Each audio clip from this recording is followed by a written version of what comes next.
Prawn and Chorizo Paella. Start by heating half the oil in a large deep frying pan over medium-high heat. Cook the chorizo stirring for 5 minutes or until golden brown. Then transfer to a plate. Heat the remaining oil in the pan. Cook the onion, stirring for 3 to 4 minutes or until the onion softens. Add the capsicum and garlic. Cook stirring for 2 minutes or until the garlic is aromatic. Add the rice, tomato paste, paprika, turmeric and stock. Stir to combine and season with salt and pepper. Bring to a boil, then reduce the heat to low. Cook stirring occasionally for 25 minutes or until the rice is tender and the liquid is absorbed. Top the rice mixture with peas, corn, prawns and chorizo.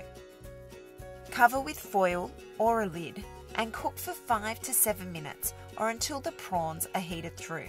To finish off the paella, stir in the spinach and serve with lemon wedges. Seafood paella is always a crowd-pleasing choice.